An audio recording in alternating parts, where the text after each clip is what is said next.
Oh, there we go. I had to unmute. Whoops. That's why I start off saying, put a 1 in the chat if y'all can hear me clearly. Here we go. All right. So now we got the sound check. So y'all should be able to hear me clearly now. So I got to take it from the top, right? Let me scroll back up here in the comments. My man Jay Short in the building. Miss D, what's going on? E-Dub, what's going on? Cali girl. Good to see you in here, boy Blaze. Scrolling down here, man of Yah. My mama dude's in here. What's going on? Good to see you. Shannon. No, excuse me. Is it?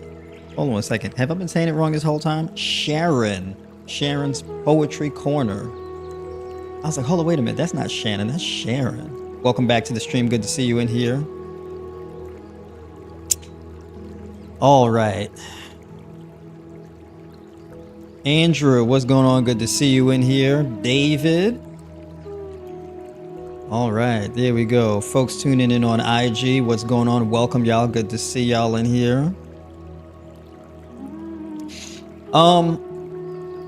So as y'all know, the things I tend to talk about here often centered around food, and sometimes fitness, oftentimes fitness probably. But I focus on food the most because we live in a consumerist society. And so we understand things through tangible consumption, right? We lack a deficit as far as having a healthy appreciation for experiences. Experiences are often secondary or even tangential to our pursuits, right? Tangential meaning in third place, right?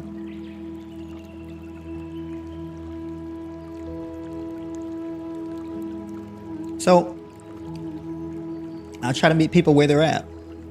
So we talk about food, right? Before I get into talking about food, we got here, I got this big old bowl of soup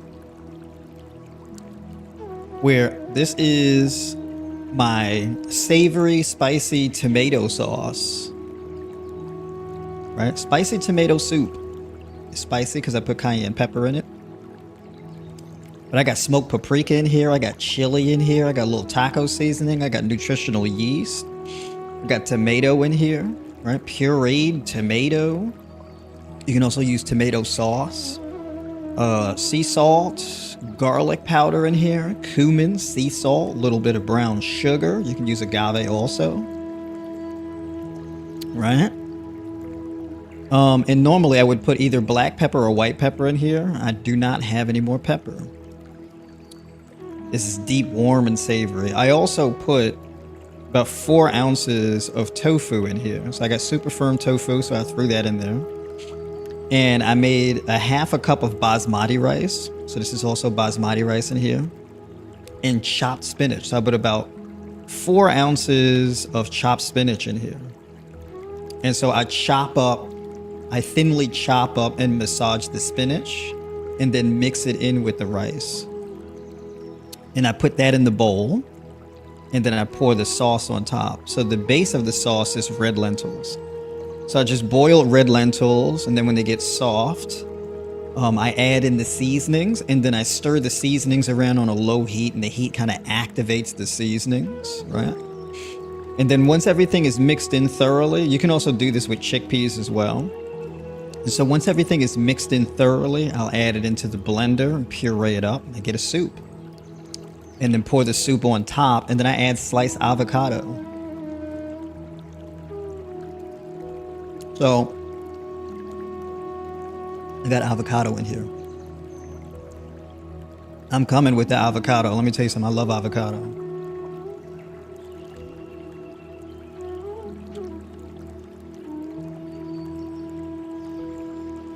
So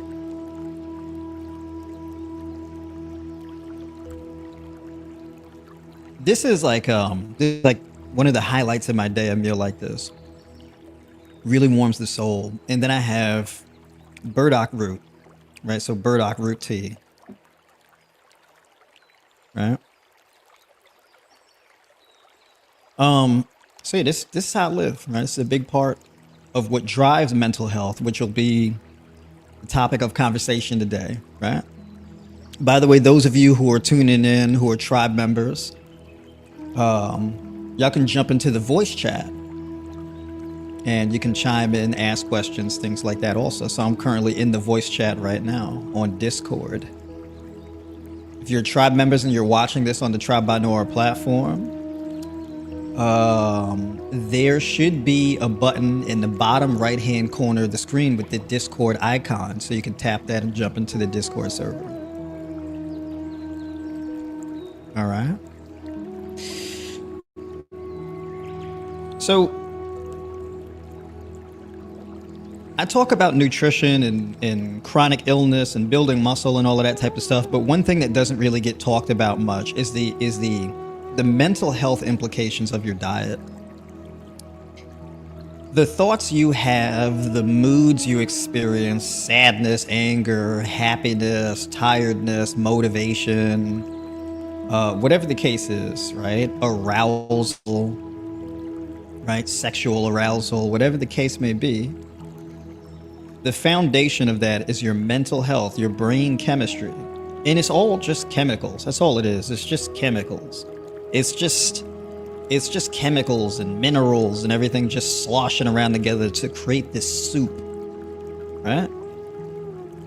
A high vibrational or low vibrational soup, and your brain kind of drinks up the soup, and then you feel and experience things. Your life gets filtered through this chemical soup. So all of your emotions, your thoughts, the restlessness at night, whatever the case may be, it's just all just chemicals, right? And neurotransmitters sending signals, do this, do that, stop this, turn this on, turn that off, get up, sit down, slow down, speed up. It's all just chemical signaling. That's all it really is.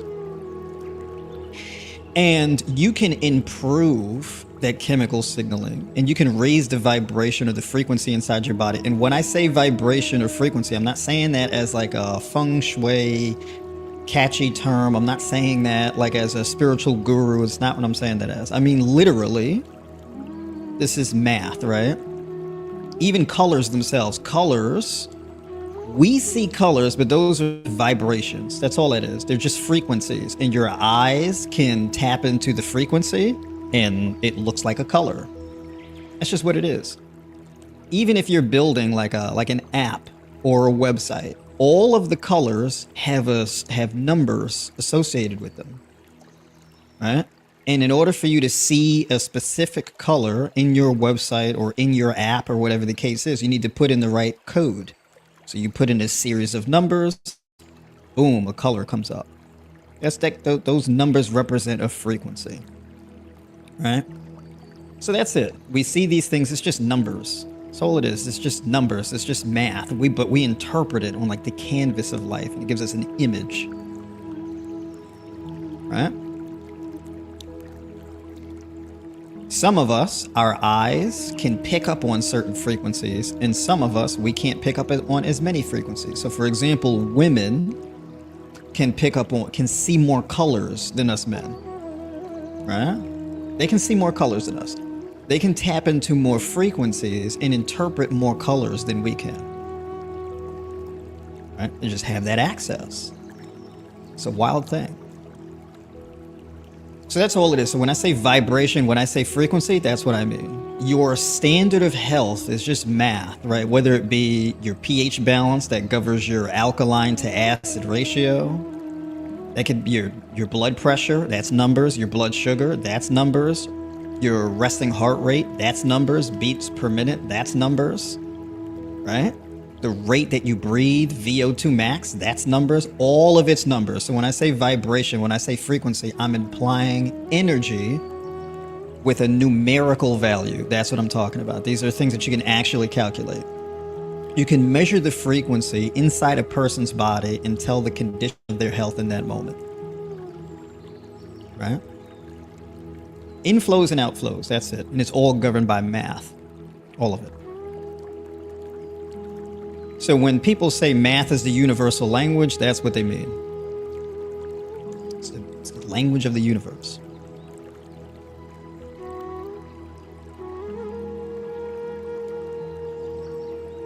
Now, I get asked a lot where people will book calls with me and they'll say, hey, I have low energy. Usually people say to me, I have low energy, I feel fatigued and tired. Right? When people say low energy,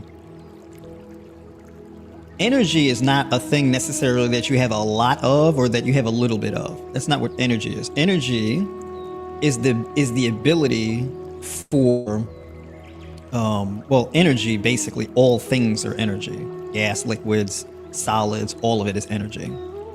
But energy has to move. So when people talk about vibration, vibration is the rate at which that energy moves. So stagnant energy is inherently chaotic. It's a problem. Right? Think about like if you were stuffed in a box and it's a real tight fit. Like the box is like to the measurements of your body, your height, your width, all of that, right? You were put in a box and the box is like flat. So you can't really move around in the box. And you were put in a box and the lid was put on the box. And then that box was buried underground. It's a horrifying thought, right? Imagine being in that box, you can't turn over, just on your back. You can't turn to your side. You can't turn to your stomach. You can't sit up. You can't bend your knees. You can't move. Now you can move your knees and arms and whatnot a little bit. You can move a little bit, but you don't get full range of motion and you can't leave. That's stagnant energy.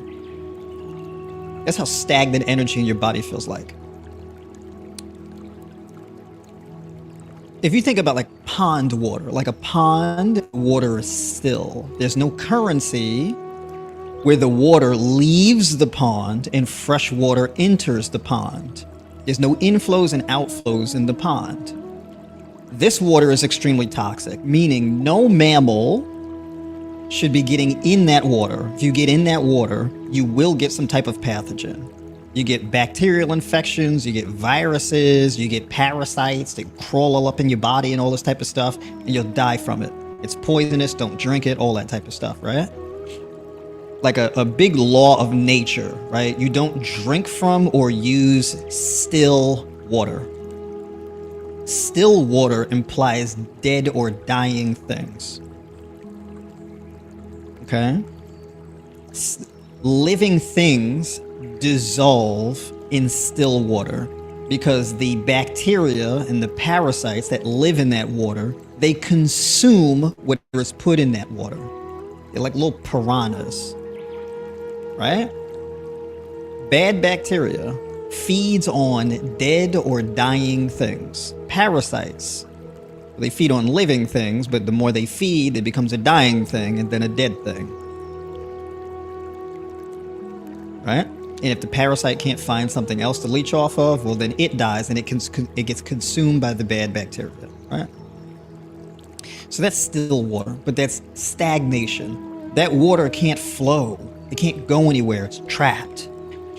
Still pond water is like a human being buried underground in a box that's too small. It's stagnant energy. It's a terrible feeling. It's inherently pathological, right?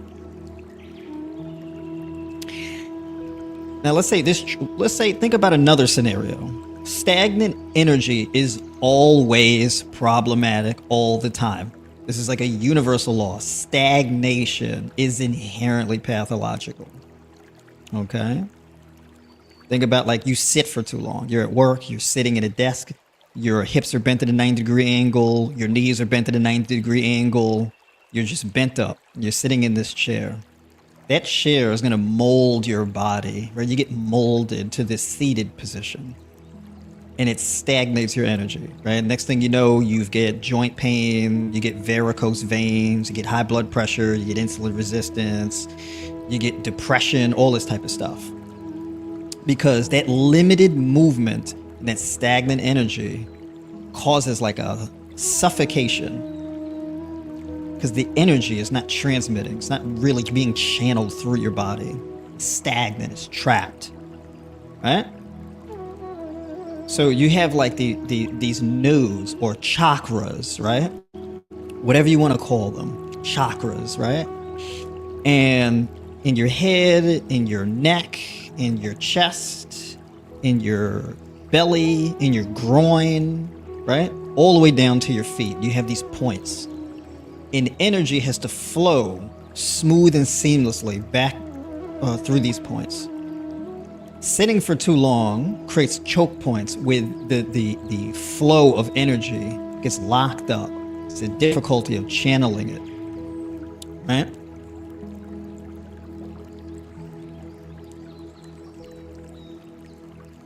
I can do this all day talking about stagnant energy, but just to make the point, okay? And what I'm going to talk about today, that is a foundation where everything that I talk about and every suggestion that I talk about stems from the universal law of preventing energy from becoming stagnant, reducing stagnation, and reversing stagnation. Okay? Improving and optimizing inflows and outflows so that they're seamless. Okay? Everything that I talk about is governed by the universal laws, right? These are universal laws. When I say universal laws, I mean these laws apply to everything in our environment. There is nothing and no one that is exempt from universal law. Even when you go in outer space, these laws still govern the planets and everything in the galaxy, period. Everything in the universe. These are universal laws. Even the sun is not stagnant. The planets are not stagnant. Everything is vibrating, spinning, and rotating and flowing. Everything. Right?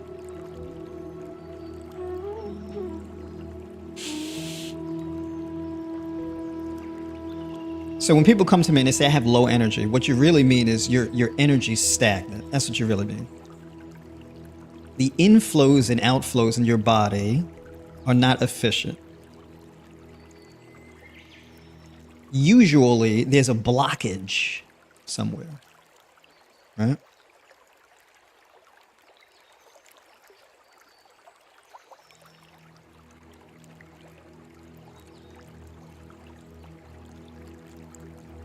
Take like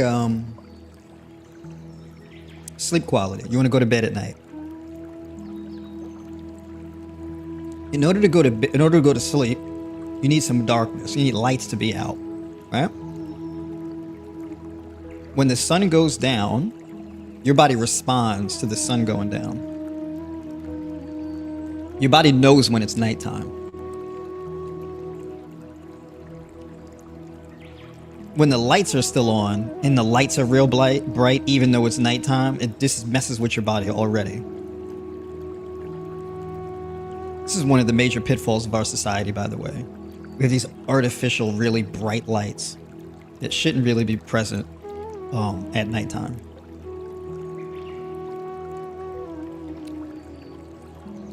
Now, when the lights go out, your brain releases melatonin, right? During the day, you have serotonin. Serotonin is the substrate that your body uses to create and synthesize melatonin. So you have adequate levels of melatonin that your brain creates from the serotonin. When the lights go out and it's nighttime, your brain shifts, you go to a calming effect, melatonin releases, and you fall through the phases of sleep, right? There are things that can inhibit the flow of melatonin out and you going in through your sleep cycles. Even sleep, it's not like a straight line. It's not like you go to sleep and it's just a line straight across. It's not like that. Sleep is in waves. So you have like sleep is like, it's like 3 bands: light sleep, deep sleep, REM sleep, right? And the bands are like this. And so throughout night, the bands are just waving. And you're in and out of these different waves of sleep. right? And these are like sleep frequencies.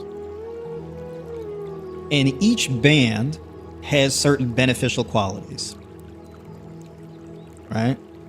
REM sleep is really important for like REM sleep is really interesting because this is where you have like vivid dreams. And REM sleep is really important for recovery, healthy brain function, mental health, memory, things like this. Deep sleep is really important for maintaining and improving your nervous system. Right? And deep sleep is really important for deep healing. Now, deep sleep, you don't get a whole lot of. It can be anywhere from 45 minutes to an hour and a half. Right? I think a good goal for deep sleep is like an hour and a half of deep sleep. And then REM sleep, another hour and a half, right? And then you have light sleep. And light sleep is good for like muscle repair, cellular growth, this type of thing, right? Detoxification of your liver, kidneys, blood, all that type of stuff, right?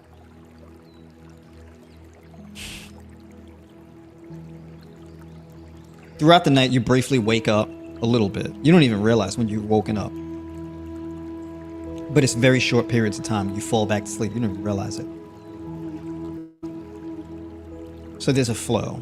However, low serotonin leads to low melatonin. So this can reduce the quality of your sleep. The interesting thing about sleep quality is it's not just how much sleep you get, but it's the quality of the sleep, and it's when you initiate the sleep process.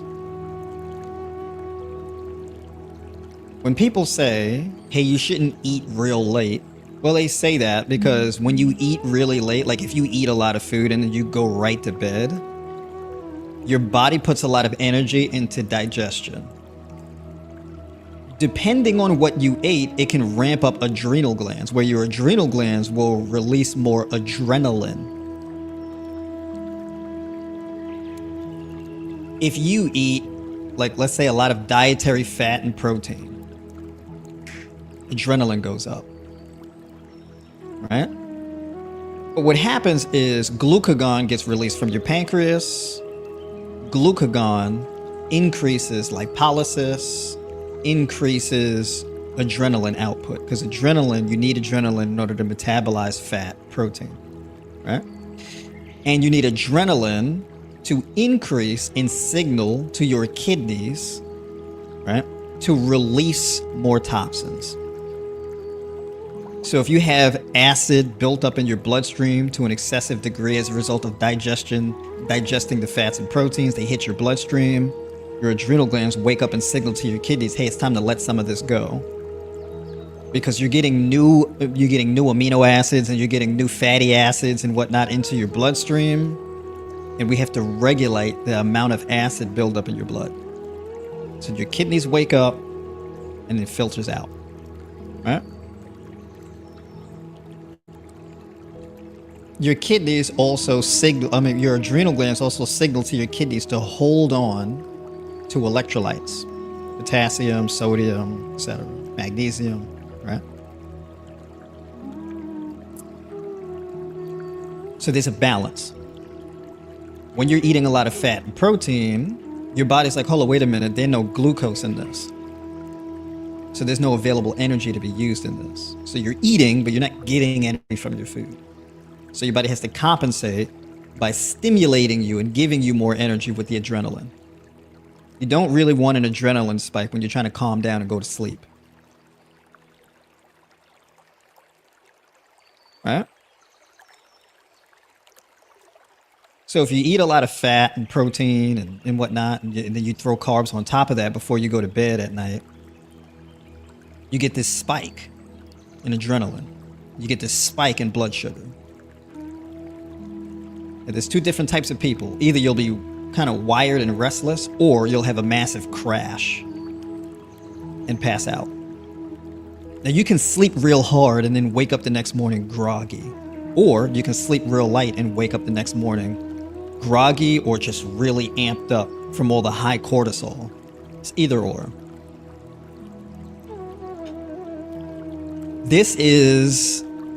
The flow is janky, right? It's too high or it's too low. You're going too high, you're crashing too hard. It's too turbulent. It's volatile. It's not smooth and seamless. That's what people are talking about when they're like, hey, don't eat too close to bed. I don't really adhere to the rule. It depends on what you're eating, right? So if you eat a few ounces, like if you eat 6, 8, 12, or 16 ounces of grapes before bed, it can actually act as a sleep aid. It's not going to keep you up all night, right? It doesn't have that same adrenal effect. Grapes actually help to reduce acid accumulation in your bloodstream. So basically you eat grapes, you get this nice little blood sugar spike that signals your adrenal glands to hold on to electrolytes, but the water richness and the vitamin C, the vitamin K, the antioxidants and whatnot help to dilate your vascular system, soften vascular tissues, ease digestion, and clear out your lymphatic channels more effectively, right? So basically you get a smooth flow through your lymphatic system, through your lymph channels, and then out through your kidneys, right? So you have a nice little urination, you get a relaxing of the belly, you get some good night's sleep. So it's a bit different, right? So food choice matters. A lot of the times when people have poor like energy, like, oh, I feel tired and fatigued all the time, it's usually a hormonal issue where you're insulin resistant. So when you eat carbs and you eat fats, usually people tend to eat them together, or they have a lot of fats and carbs together simultaneously. So you get this dual action where you get this increase in insulin and this increase in glucagon together. You just get this really elevated blood sugar. Right? And then the blood sugar ends up maintaining this high elevation because you've got a lot of glucose and lipid and amino acid saturation in your bloodstream, creating a traffic jam. This suppresses your appetite so you don't feel hungry, but you're also tired. You're tired because the carbs and the blood sugar is not going into your cells. Right? And then so your body can't really use the energy. So you may experience this where you feel tired but wired at the same time, right? So it feels like anxiety. You may even have tremors or heart palpitations, right? The heart palpitations is usually a lack of electrolytes, like sodium and potassium. Usually potassium in my experience with most people. And dehydration.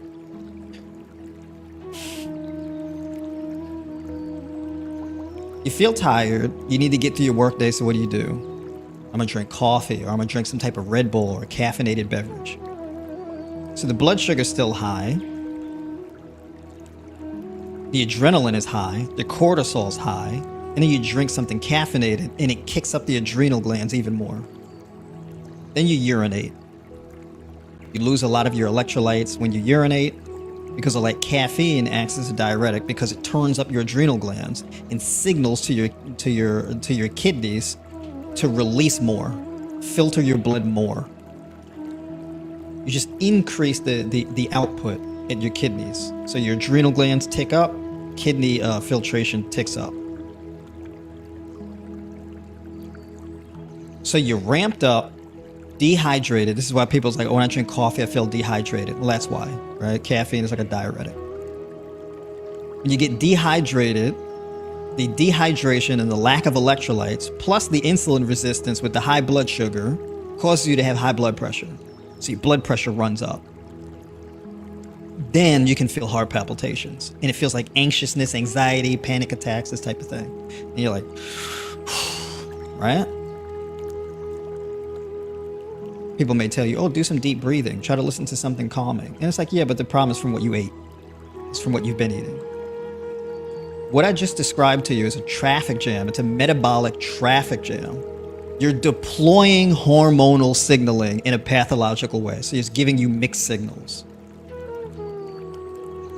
Right? So you have to pick a lane.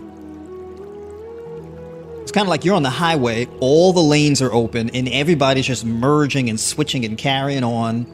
People are trying to cram onto the same exits and all. It's just chaos, right? Imagine like an intersection and everybody's got a green light. So you're driving this way, you got a green light, and then cars coming this way, they've got a green light, and cars coming this way, they got a green light.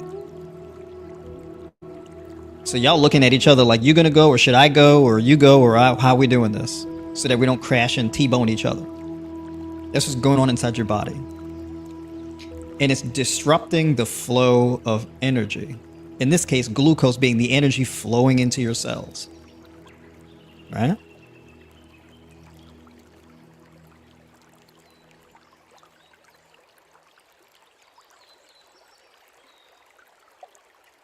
When you do this for long enough, it messes with your mental health because you feel it. It's like a prison. You always have this feeling in the back of your mind, something's not right. This is not right. I don't feel well. I'm tired.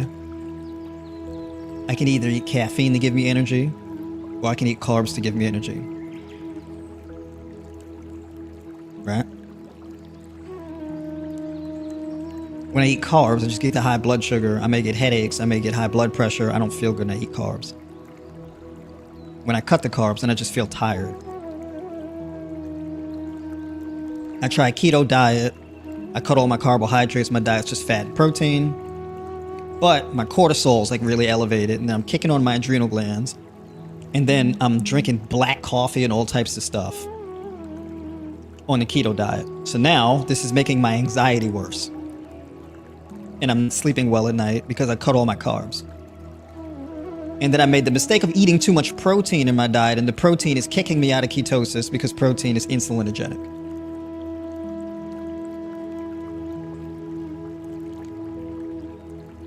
So I don't know what to do. Everything I just explained, most people don't know that that's what's happening. They don't know they're eating too much protein. They don't know the hormonal implications of how that whole thing works. They don't know what they're doing with the caffeine. And you're drinking the caffeine, and then you put caffeine into your system, but your adrenal glands are becoming resistant. You're adrenal resistant. So you don't feel the effects. You don't feel that adrenaline rush from the caffeine like you used to. So you just keep piling in more adrenaline. This is like insulin resistance, except with adrenaline. So imagine being insulin resistant and then adrenal resistant. People call this adrenal fatigue. That's what people call this, by the way. So now you got low energy from the insulin resistance, and then you got low energy from the adrenal burnout. And you go throughout your workday, lethargia, anxiety, headaches, and then you try to go to sleep at night and have poor sleep quality. And this is every night. To the point you're like, I don't know what to eat because every time I eat, I don't feel good. And when I don't eat, I don't feel good. When I go to bed, I don't feel good. When I wake up, I don't feel good. And it's messing with my mood. It's messing with my mental health. I have depression because of it. So with the depression and the anxiety thing, that's how that builds up.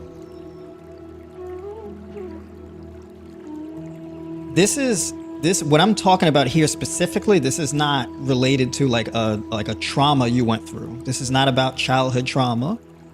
This isn't about being in an abusive relationship. I'm not talking about that, because those things will make you depressed. I'm not talking about that. Right? I'm not trying to say, oh, you're going through a trauma in your life. You're in a toxic relationship. You're in a bad environment. Just eat better. I'm not saying that's stupid. I wouldn't say that. I'm just specifically talking about energy flow and how foods and things impact your energy that ultimately affects your mental health. That's what I'm talking about.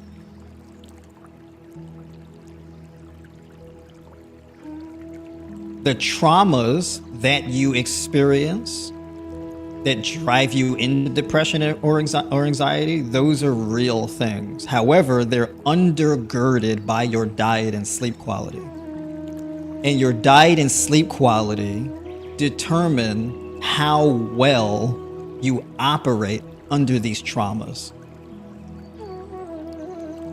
That's the difference, right?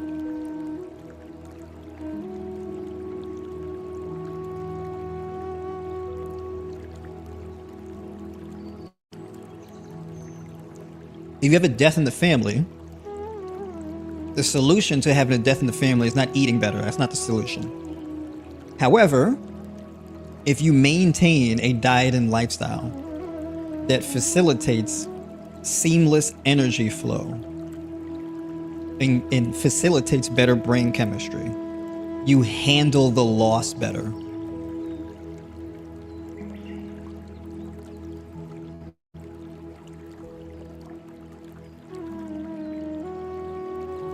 Handling the loss better gives you room to handle the event that causes the trauma. It just gives you space. When battling with mental health issues and traumas and things like that, you need distance, you need space.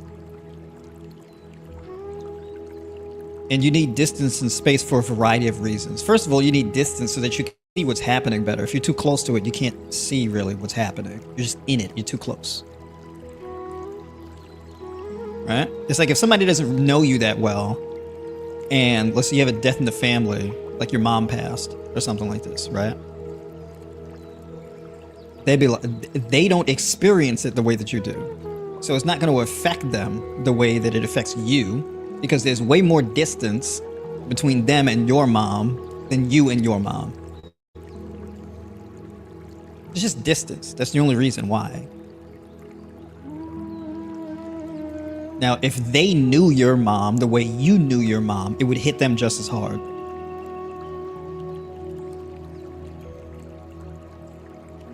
Right? The only difference is distance. There's only but so much distance you can create from a trauma, but a good objective is to create as much distance as possible to be able to better handle it. And when dealing with traumas, in my experience, you have to practice patience with it. You don't really try to bury it. You don't really try to deny it. It's a thing, you're going to experience it. It's going to happen to you anyway. It's just load balancing your stressors better. Being aware of your mental bandwidth. You only have but so much mental capacity to deal with so many things at a time.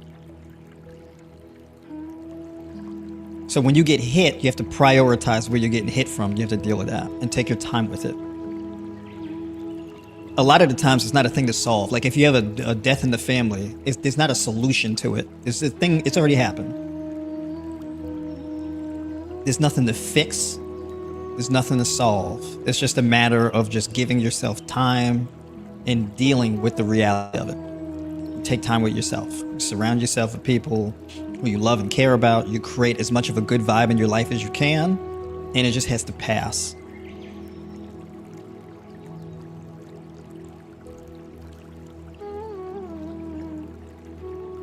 Think about like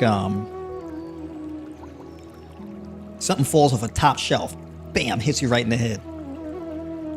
Right? It hurts. You can't do anything to make it stop in the moment. It hurts. You just got bust upside the head.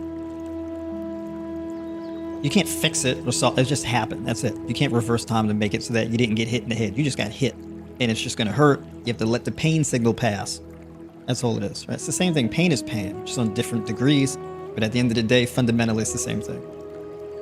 I'm not comparing losing a family member to getting hit in the head. I'm just saying, if you distill it down to pain, in a pain from an event that has already happened, you can't reverse it. It's the thing that's happened, right? You don't beat yourself up about it. You don't think, oh, I should have did this. You just, right? You gotta flow. You gotta ease up, right? What about food?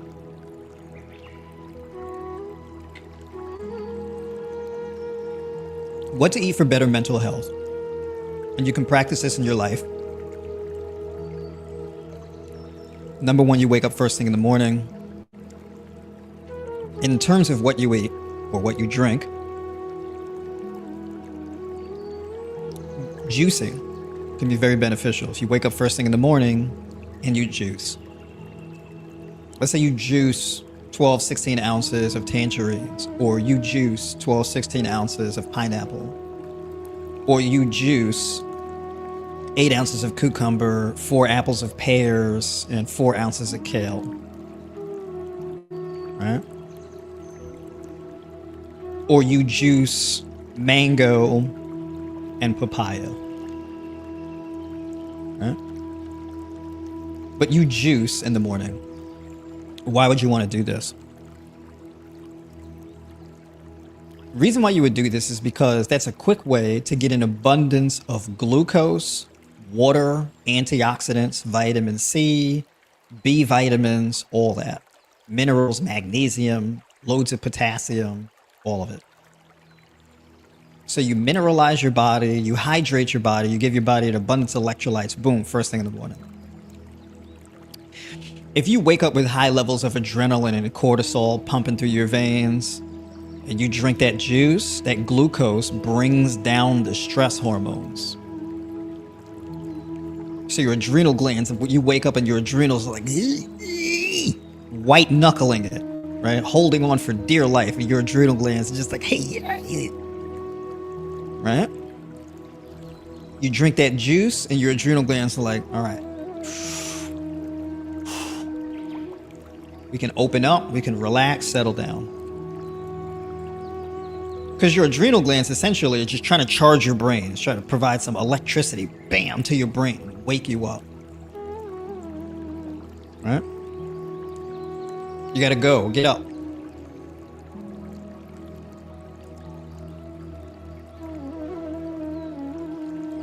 Now what's interesting is you drink that juice, your blood sugar goes up, damn near in a straight line vertically, comes down real quick.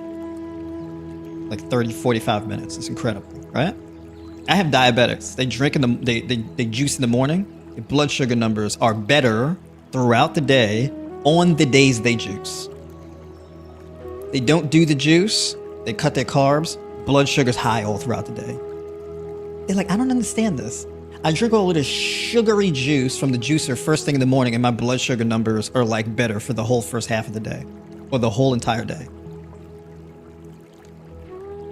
You just got a tremendous amount of electrolytes, vitamin C, water, and glucose. It's like if you were playing a video game and you got a health power up, that's what the juice is. It's just a shot of energy in liquid form. And you put it into your body and it flows into every cell in your body and supercharges your brain and has this calming effect. Juicing is extremely popular for that reason. People who are like avid juicers, they know what I'm talking about. They've experienced that. When they're like, I feel refreshed, I have more energy, I have better blood flow, I have this, I have that, I want to hug my kids. Right? When they feel, that's what that is. It has immediate effects on your brain chemistry. Boom. The brain fog goes away, mental clarity, all of that type of stuff. Your eyes clear up and you feel different. Right? It's a great way to start your day.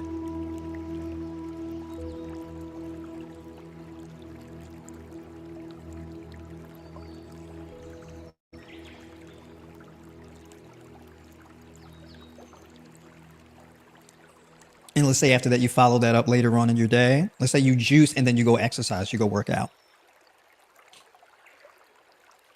And then post-workout, you have like a coconut yogurt berry smoothie bowl, right?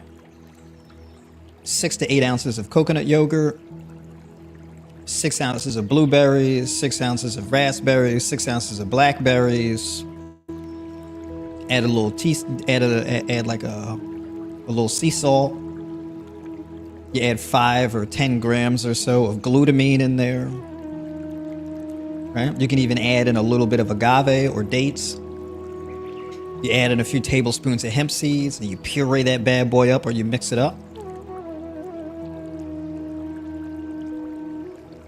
You can even add a scoop of like pea protein isolate to it for some little extra protein in there, right? If the goal is like building muscle mass, you want to add more protein into your diet. And basically what that is a tremendous amount of antioxidants. That type of meal reduces the stress throughout your entire body. You've got polyphenols, you've got carotenoids, you've got all types of stuff. You've got omega-3 essential fatty acids, omega-6, you've got digestive enzymes, you got all kind of stuff. Vitamin C, vitamin K, vitamin E, zinc, selenium, probiotic cultures, the works. Prebiotic fiber, the works. Soluble fiber that acts as a coating for your gut. Insoluble fiber that actually helps to decalcify and cleanse out your digestive tract, your intestines. You put the glutamine in there. The glutamine is used to repair your gut lining. This is really important if you're dealing with mental health issues because you've got a leaky gut. You got like a a hyperpermeable gut. You get holes in your intestinal endothelium. As long as you have adequate vitamin D, and then you add in the glutamine there, the vitamin D helps the body, or is needed for the body to produce stem cells. And the glutamine is the amino acid used to create the protein structures to build new cells to repair your gut lining. So the coconut yogurt basically is just fermented coconut, so you get an abundance of good, beneficial gut bacteria. So that helps to reverse gut dysbiosis. So there's that. So that one meal just does a ton of things: electrolytes, antioxidants, hydration, gut repair, reversing gut dysbiosis, healing your gut microbiome. I mean, just all of this stuff. And all of that has a direct carryover, because when you nourish your gut and your body on a cellular level, your brain is very aware of that on a deep subconscious level. And that affects your conscious behavior. Because when you reduce oxidative stress, when you reduce the damage to your cells, when you add in foods and chemical compounds that protect your cells from damage, this reduces anxiety. And this raises your vibration, because depression is exhaustion. That's essentially what it is. It's exhaustion. Right? You're depressed. You're just smashed down. It's a low state. When you protect your cells and you heal your gut, your brain goes, oh, that's amazing. I love that. Yes. And your frequency increases. High frequency implies good health. Low frequency implies bad health. Right?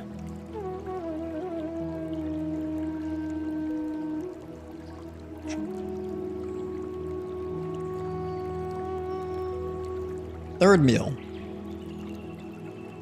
a mango pineapple smoothie bowl. The mango makes it all creamy and whatnot.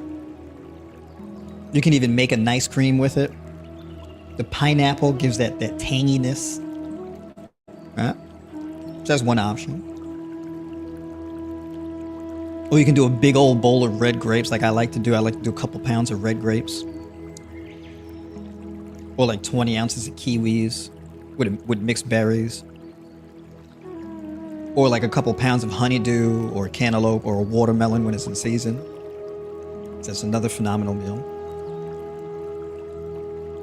And that can be meal number 3.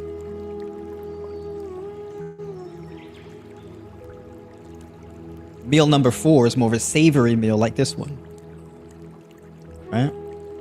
Warm, savory, spicy tomato soup. Got in basmati rice in here, a few ounces of tofu, avocado.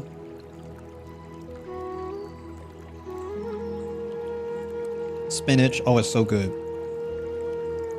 And I added nutritional yeast for a little bit of a cheesy flavor and extra niacin.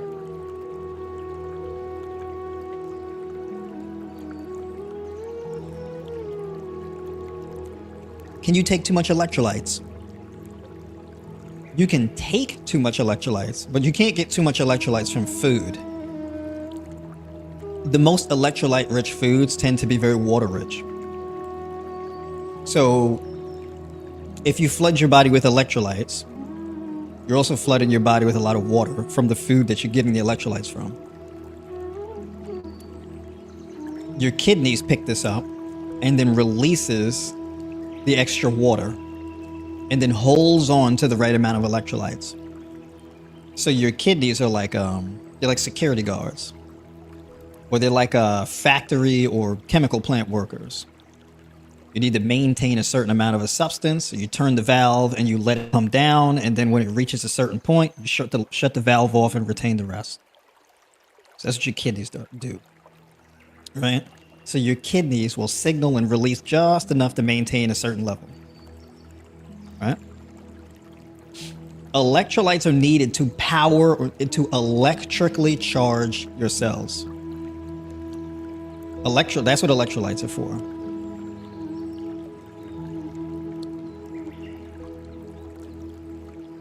Stagnation of energy is the primary cause for chronic illness. Electrolytes destagnate energy. Right? Electrolytes increase the flow of energy throughout your cells.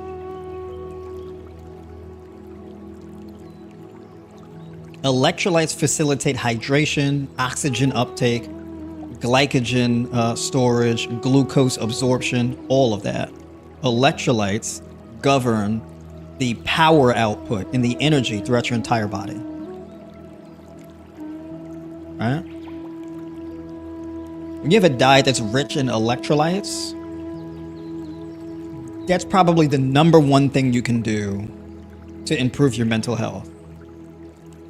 Water, electrolytes, glucose. Right? And these things come in spades when it comes to fruit.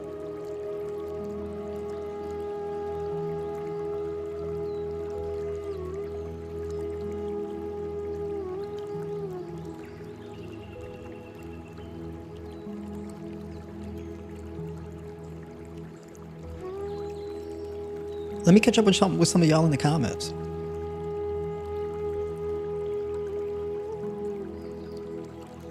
If you feel heart palpitations or tension, what should you immediately do nutrition-wise? Yeah, if you're feeling heart palpitations, a lot of the times people experience heart palpitations from low sodium, low potassium. Right? It's a dehydration thing. It's a low electrolyte thing. If you're feeling heart palpitations, you may want to do a checklist, right? You know, look at, when I look at my foods that I'm eating throughout the day, are these things hydrating? Am I consuming caffeine, right? Am I consuming, what's that called? Carbonated drinks, like fizzy drinks. Fizzy drinks, the problem with fizzy drinks is they reduce your electrolytes, particularly magnesium. So if you're drinking a lot of fizzy drinks, that can deplete your magnesium, right? If you're drinking a lot of sugary drinks, that can deplete your magnesium. And a lack of magnesium leads to things like heart palpitations. All right, so you want to think about that as well. Increased or excessive saturated fat in your diet reduces the absorption of magnesium in the intestines. And that can lead to a magnesium deficiency. This becomes compounded if you're vitamin D deficient. So if you're black, if you're melanated, you're deeply pigmented, you don't get much sun, you're not supplementing with vitamin D, you got a magnesium deficiency, this right here will wreck your health big time. Okay? And ladies, this is extremely important because you need that vitamin D and that magnesium in order to safeguard your uterus. All of this nastiness, endometriosis, fibroids, PCOS, all of this. You gotta protect your uterus, your reproductive system. So that vitamin D, that magnesium, that hydration. Right? And also be mindful of mold in your environment. Mold is a fungus, also known as mycotoxins, and you're inhaling these spores. Mold feeds on and breaks down dead and dying things. If you're going through chronic oxidative stress, mold will feed on the cells that have been damaged by the oxidation, and that mold will take hold in your body and thrive and expand. And that mold can take your life because it'll just keep eating and eating and eating all the dead and dying things in your body until there's nothing left.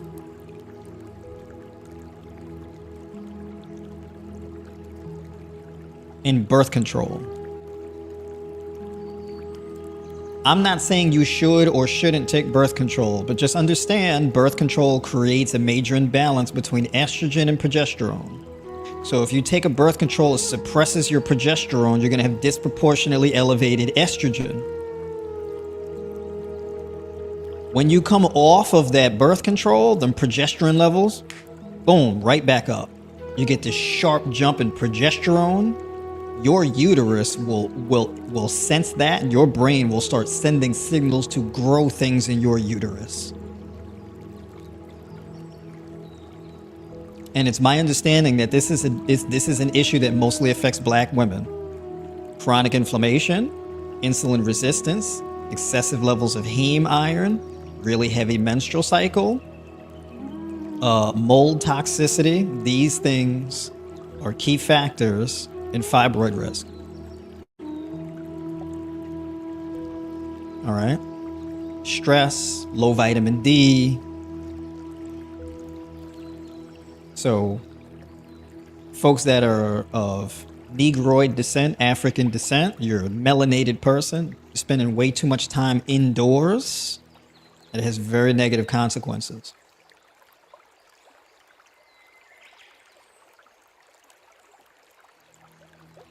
Low vitamin D destroys your sleep quality and your mental health, and then causes a whole bunch of other issues: fatty liver disease, kidney disease, diabetes, etc., gout, all types of nastiness, right?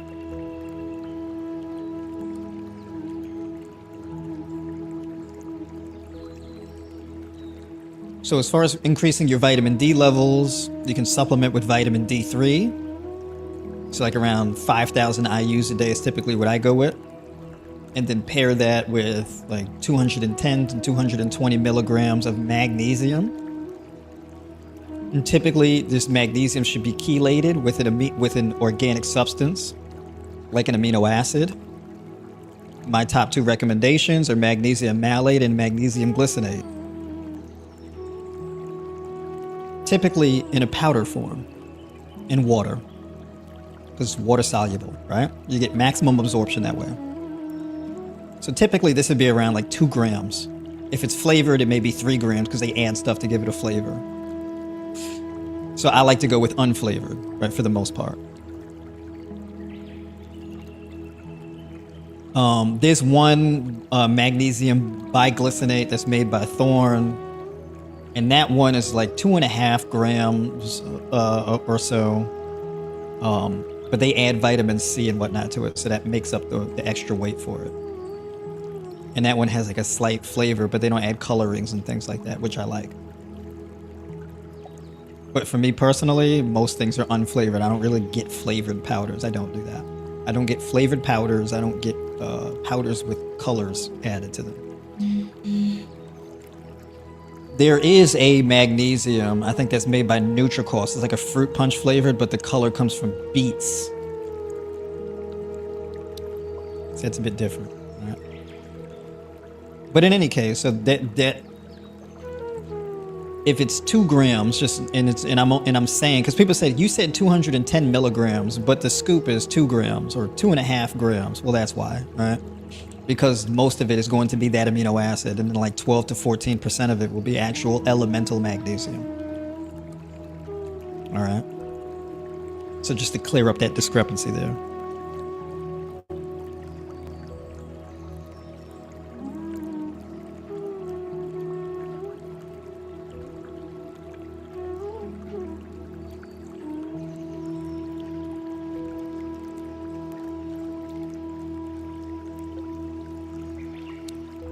Oh, by the way, what else do I want to say about the heart palpitation thing?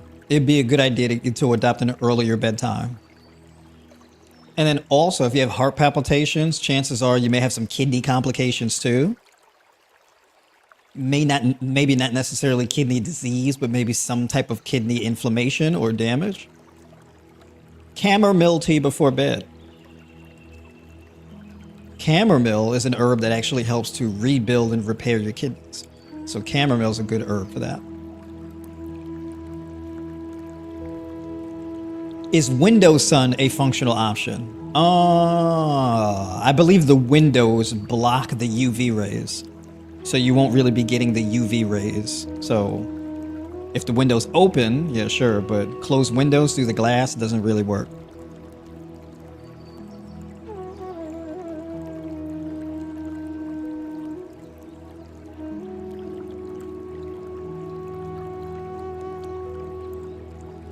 Can we add the magnesium to my smoothies? Yes. I like to do that. That's why I get things unflavored, because I like to add my own flavors. I don't want to get pre. And me personally, whenever I get supplements, all of my supplements are like one single ingredient. It's one thing. Right? Like pea protein is peas. Right?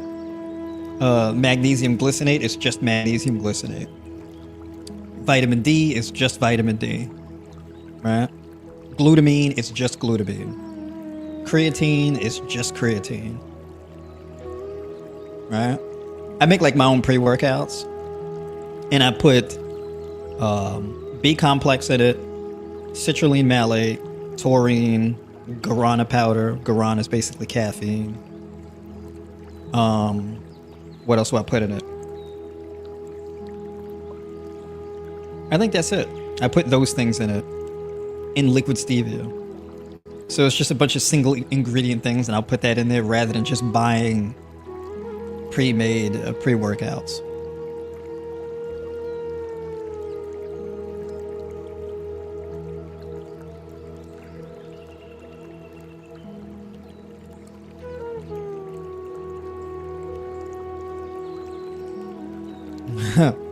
I feel like I'm being called out right now. Hey, look, when y'all ask me questions, I hear you. You know, when I get on calls with y'all, I hear you. Like all of the topics that I pick and all the things that I talk about, these are all things that y'all have expressed an interest in me to talk about. Right? So I'm a coin-operated machine, right? I'm here to serve. Whatever y'all want to talk about, that's what we're talking about. Can you build and maintain muscle by eating only nuts and or seeds for protein? You mean aside from like all the other fruits, like fruits and things like that? Yeah, you could. You don't need much protein, to be honest. You really don't. The primary driver for muscle growth is definitely going to be carbohydrates. And then adding in more nuts and seeds would definitely help. So yeah. You don't need much.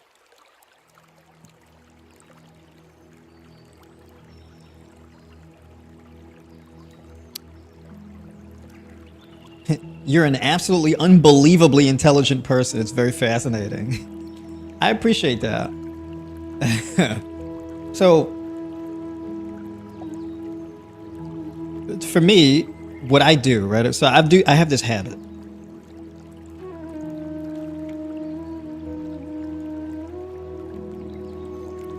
I've been doing this my entire adult life. Every day, for 20 to 30 minutes a day, I'll research something and learn a new thing. Right? Every day. Reading or some type of research, 20 to 30 minutes. And I do that every day. If you do that every day, you can accumulate an insane amount of knowledge and information over the years. That's essentially what I've done. All right. But I appreciate the comment. That's big.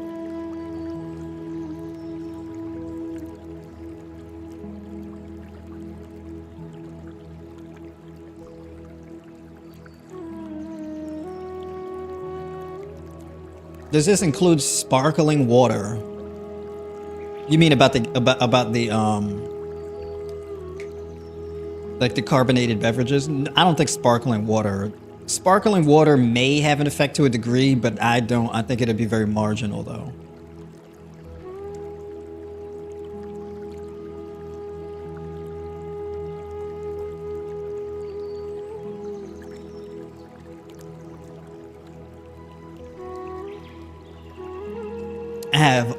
I've had all of these symptoms you talked about.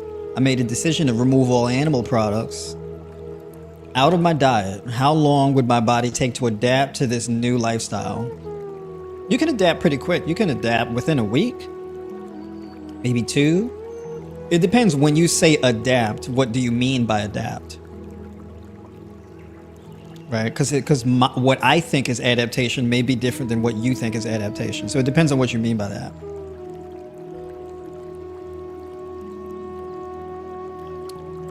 My man James Norman, Coach Remsen, thank you for another awesome share.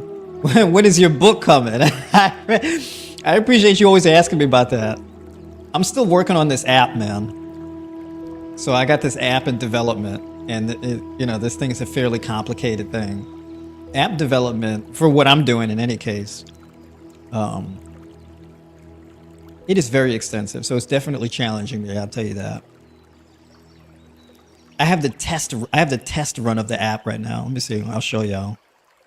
I have the app on my phone. This is like the first iteration of the app. So this is the app here. So I can sign in with my phone. I got a little lag that I got to fix. So you see that spinning wheel thing? So I got to figure out what that is. Because it should have loaded a bit faster than that. Or maybe it's just something with that page. I'm still working out all the kinks. Okay, so yeah, the app. So when you sign into the platform, your picture shows. It's asking me to sign in again. You see the bugs. I'm not a computer programmer, so coding and app development is not really my wheelhouse, but I'm learning a lot. I definitely have a greater understanding of it. Okay. So yeah, when you first sign in, there's a picture of you. We got nutrition, we got training, we got mindset, my live streams. We got the members that are currently online. So these are the active members. Right, so it's kind of like a social media platform. And then I have the activities. So like, for example, I posted in the news feed for this live stream. You can join the Discord from that corner. That's the Discord shortcut, little app button there. And then there's the news feed. So people can see like when I'm posting things. So like a personal coaching plan. And what is this? Oh, it's loading that in. So yeah, it's a little news feed of stuff. Messages, right? Discussions thread. So then I have discussions. So recipes, foodie chat, 10K challenge, mindset, and all of that. Let's see. Then we got blogs, which are basically my articles and posts. I think this page, I got to fix this page because I don't know if it's loading everything correctly. So that may take a bit to load oh, there we go. So it's loading everything. So like all of the live streams and videos and whatnot that I do for members. So I do a lot of exclusive live streams and stuff for members here. So that's that stuff. And I guess there's some more that have to load. So there's a lot. I'm adding to this like every week. So this is a growing. If you become a tribe member, you have like a whole bunch of. If you think this stream was very valuable and informative for you, I have way more of these for tribe members, right? Okay, so then I got, then here in the top, there's a menu there. And then you scroll down, there's courses, messages, all that type of stuff. Then there's book a call with me. So you can book a call with me right from the app, join the Discord, and all of that, right? So this is what I got so far for the app. All right. So it's coming along. I'm stoked. I'm over here. I'm like, yo, let me tell you something. Nutrition, fitness, self-development, app development. I'm about to be a Swiss Army knife of just all types of random knowledge bases and stuff.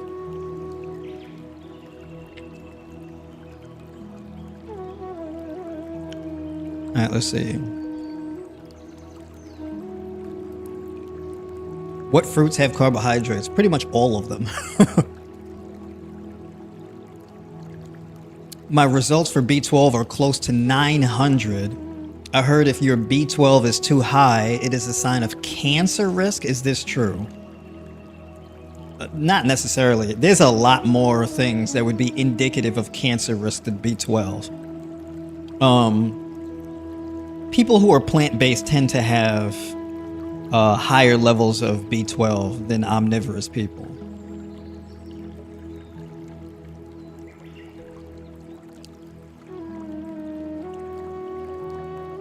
But better indicators of cancer would be insulin resistance, blood pressure, inflammatory markers, this type of thing.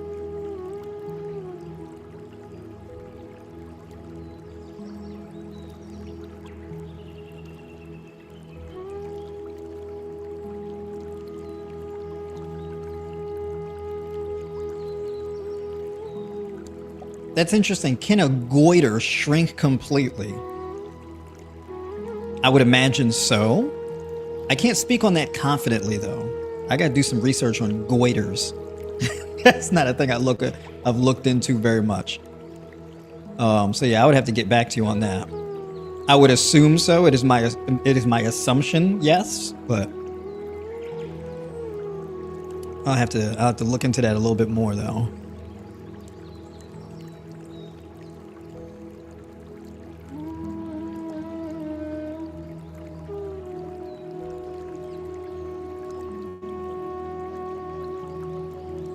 Mookie Joe, found my way back to the tribe. It's been a while. Welcome back. Good to see you in here. Absolutely.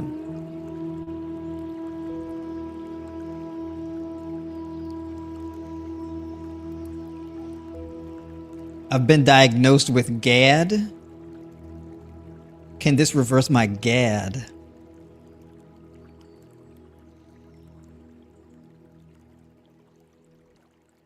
Do I know that it's something else? Do you mean GERD? Hold on a second. Oh, general anxiety disorder. Okay. Yes. Yes.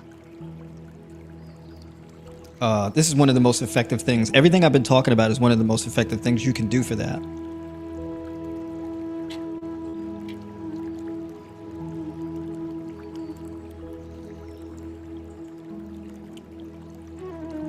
Yeah.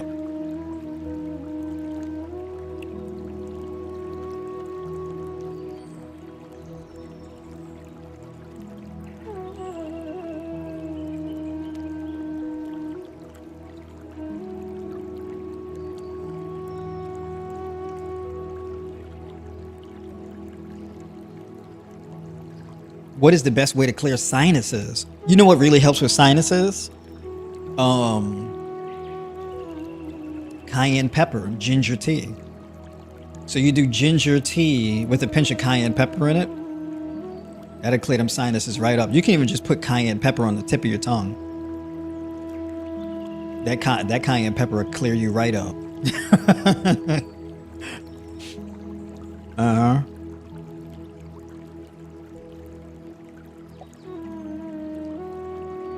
What is ginger and turmeric good for? Blood pressure, blood sugar, cardiovascular health. Works well as an aspirin also. Reduces joint pain, headaches. Good for reduction of overall inflammation. Yeah, all kind of stuff. Mm-hmm.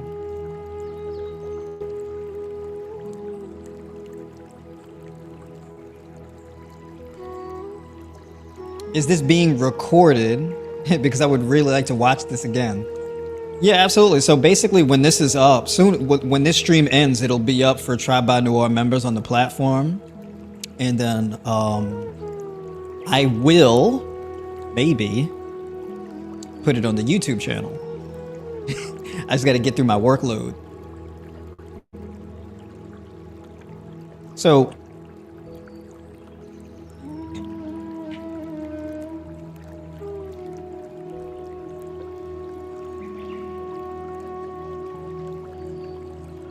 that's right. Mama Do said, book a call, guys. If you need help, you won't regret it. True. Put a W in the chat if y'all been on a call with me. Yeah. Some of y'all in the chat, we've had calls before. So yeah, put a W in the chat if you've had a call with me before. Here we go, Woke Giant. with the W in the chat. Wendy Peters, never look at all the W's popping up in the chat. Look at that. Tribe salute. Big shout out to y'all.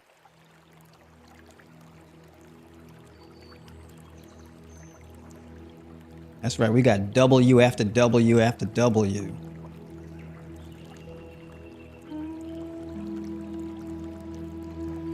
Yes, sir. I got a call coming up on Saturday. There we go. My personal legend. I like that name.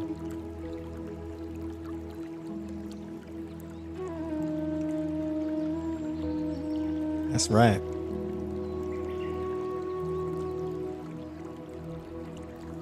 Sylvia, what's going on? Good to see you in here.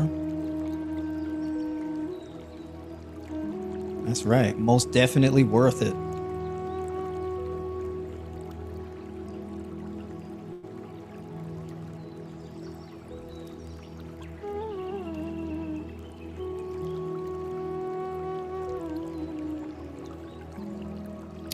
I was in the hospital recently last month due to high blood sugar. It was so high, 687. So I stayed. Oh, wait a minute. I remember you leave. Did you leave this comment in the last stream? I remember this. Was that you who was saying about the hospital and with the blood sugar? I gotta get more info on this, man. You good? You all right? You said you stayed a few days to get it down.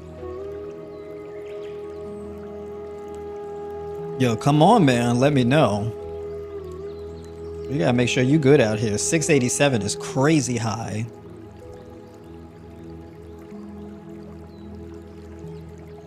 He over delivers on the calls. True. That's right.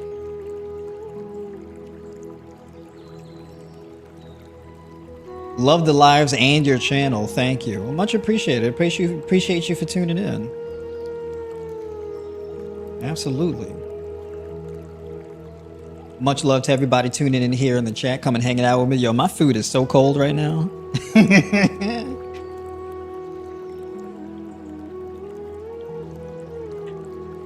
My tea is cold.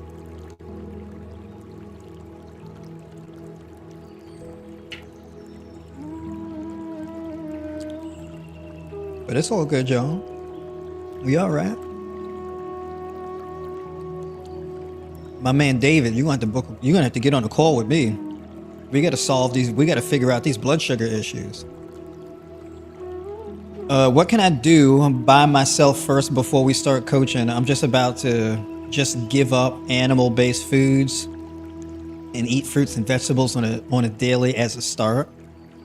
What can you do by yourself? So basically,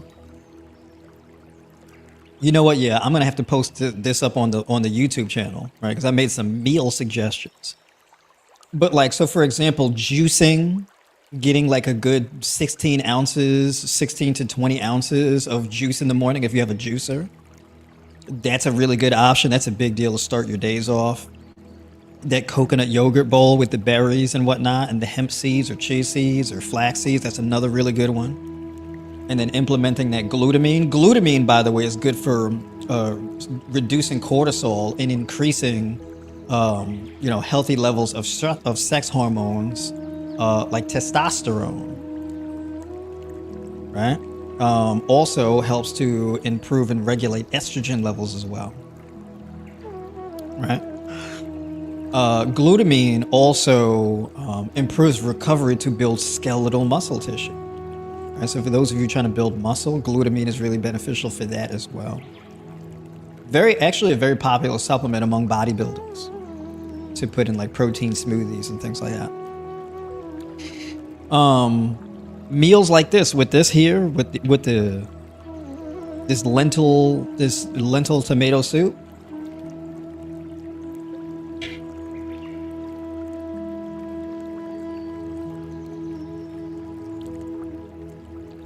Grapes are a really good anti-anxiety food. Grapes are phenomenal for mental health. Grapes are phenomenal for mental health and digestion. Mango, papaya. So just eating an abundance of fruits throughout the day. keeping it water rich, and then have like a high carb, warm, savory meal at night. And then improving your sleep quality with, like, let's say you go to bed, before you go to bed at night. And this supplementation, so if I say it's a supplement with magnesium biglycinate and like 15 milligrams of zinc, that's really good for anxiety, depression, and insulin sensitivity, as well as blood pressure. You get some really good sleep quality for that. Magnesium and zinc combined together act as a sleep aid. If you wanted to go the more herbal route, ashwagandha or chamomile tea. All right. Those are also good before bed, as far as herbal teas are concerned. Pairing herbal teas with meals. So, for example, this is burdock root, right?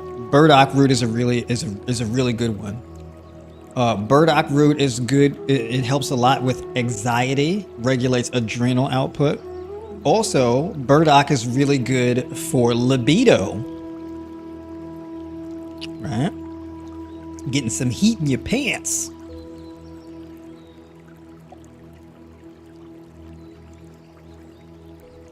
What are good supplements for women going through menopause? Vitamin D and magnesium definitely at the top of the list.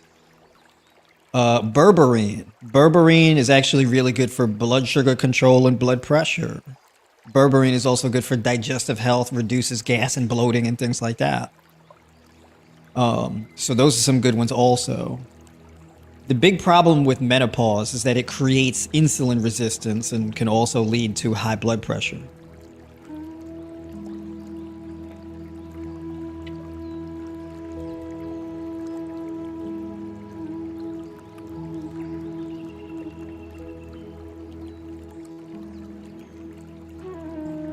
Also, B complex.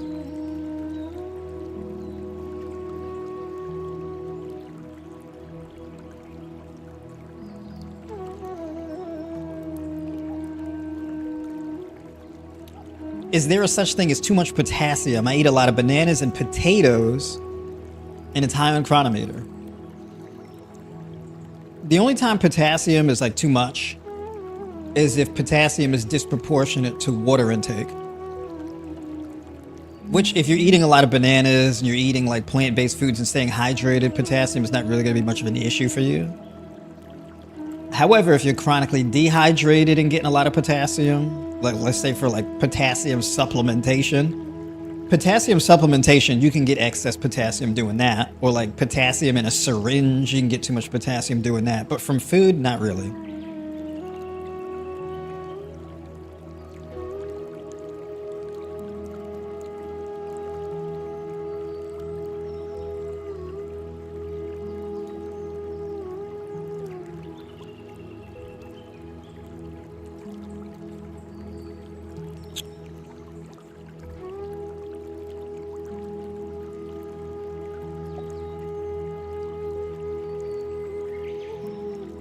Share some more Indian, Asian winter raw fruits for passing stool without any urge of passing stool issues. I don't quite know what that means. Share some more Indian, Asian winter raw fruits. I'm not really that familiar with what's in season and different fruits like that in India. Are you in India right now? Because yeah, I've never been to India. So I am not at all familiar with the fruits on a seasonal basis and all that. So I don't know. India's beautiful, has a lot of really good biodiversity and fruits and herbs and things like that. India is phenomenal.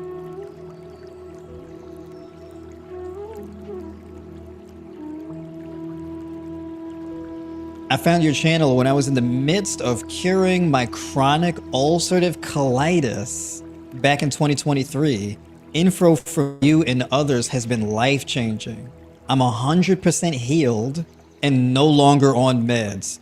That's a big deal. Shout out to you and your success. Here we go. Mookie Joe for the win. Big shout out to you. I'm glad you sorted that issue out. That's a big deal. That's a big deal right there, yeah. Do you have recommendations for allergies? Yes. It depends on the allergies you're talking about, right? Like seasonal allergies like pollen and things like that. Is it food allergies? Is it that? So you got to be a little bit more in detail about the allergies thing.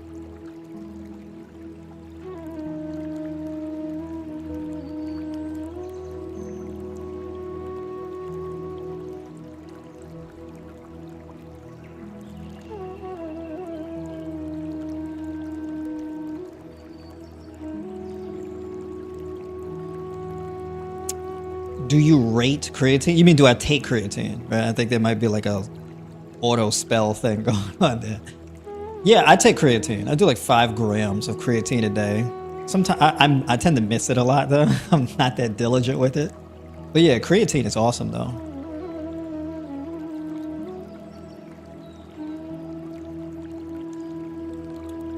What's typically a good cuddle time from your last meal to bedtime?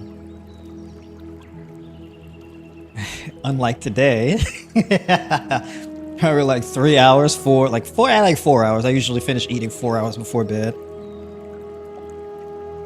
It's highly unlikely that I do that tonight. But yeah, normally I do.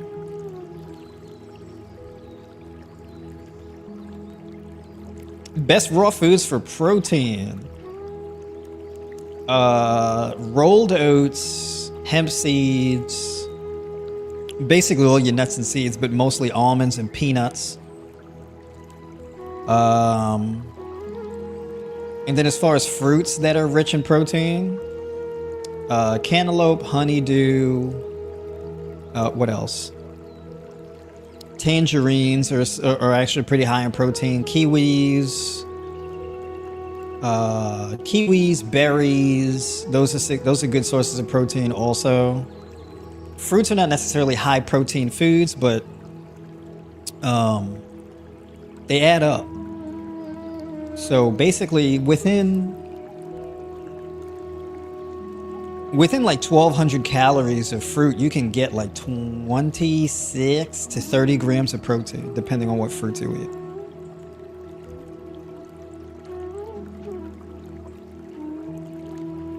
Leafy green vegetables also pretty decent sources of protein. Oh, rate is how we say recommend in New Zealand. Oh, okay. Oh, got you. Yes, yeah, I definitely rate creatine. Yeah, absolutely. All right, big shout out to you out there in New Zealand. Yeah.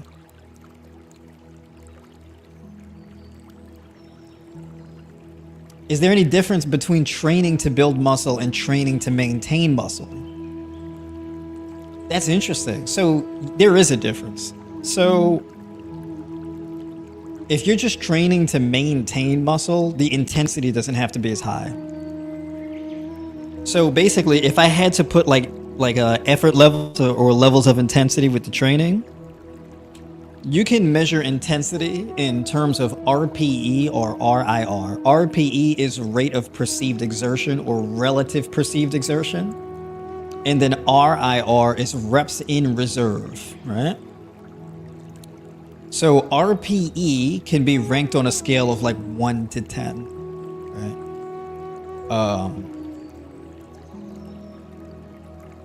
Let's say you do an exercise, you're just training to retain muscle or to maintain muscle, then you can train at an RPE of like 6 or 7. If you're trying to gain muscle, then you would train as close to 10 as you can. So you typically want to be at least at a 7. If you're training at an RPE of 6, this implies 4 reps in reserve. So that would be a 4 RIR. Okay. Let me know if that makes sense. I'm trying to explain it in a simple way. So yeah, if your max effort on a given set is 10 reps and you do 6, that's a 6 RPE. If you do 10, that's 100% effort. That's a 10 on RPE. My general training recommendation is max effort, very low training volume, and infrequent training. So generally speaking, resistance training should be anywhere from 60 to 90 minutes a week. You can do 10 minutes a day or 15 minutes a day, or you can do 20 to 30 minutes 2 to 3 times a week, 4 at the most. If you do 4 times a week, your workouts will be more along the lines of 20 minutes, maybe 25. And within that 20 to 30 minutes, or within 10 minutes, depending on how frequently you train, your effort should be max effort, so a 10 RPE, with typically 1 set per exercise and a max training volume per exercise of 3 sets. Okay, 3 sets is a lot for a max effort, so I generally don't really recommend that for the whole training routine, unless you're doing like, you're adding a working set each week or something like that.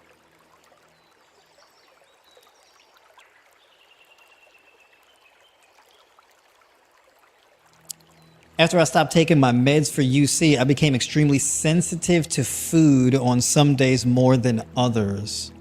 Blending dark leafy greens has helped stop my allergy attacks, sneezing, and runny nose. That's interesting. You might want to try taking a food sensitivity test, and then also you may want to implement more probiotic foods in your diet.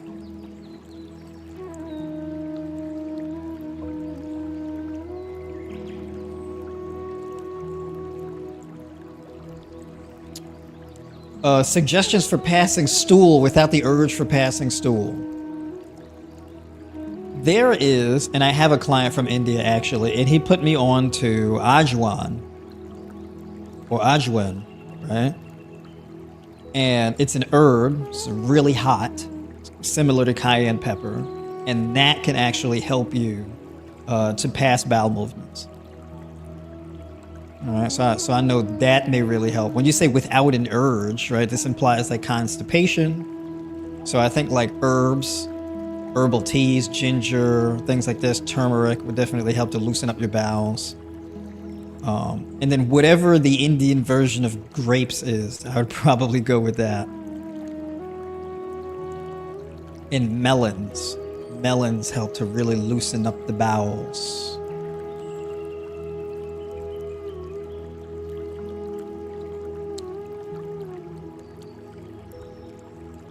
All right, y'all. I've been on here for a bit. It's been real. Hit the link in the description of this video to book a call with me, or hit the link in the description in my bio if you're tuning in on Instagram if you want to book a call with me. All right. So I do one-on-one calls, and I'm running a 12-week mentorship where I do personalized coaching, diet planning, training plan, all that good stuff, right? So there's 3 tiers for the 12-week mentorship. And you can also join and become a tribe member, a community tribe member, right? And that one is like $25 a month, right? It's not that expensive at all. But basically, streams like this, you get the replays for all the streams that I do, right? So this stream is actually up right now for tribe members. All right.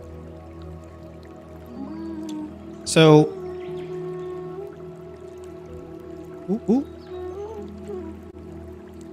having said that, appreciate everybody for tuning in, and I will catch y'all on the next one. And for tribe members, I'm going to see y'all Saturday, 3 p.m. Eastern. All right. So, having said that, have a good night, y'all. I'll talk to you soon.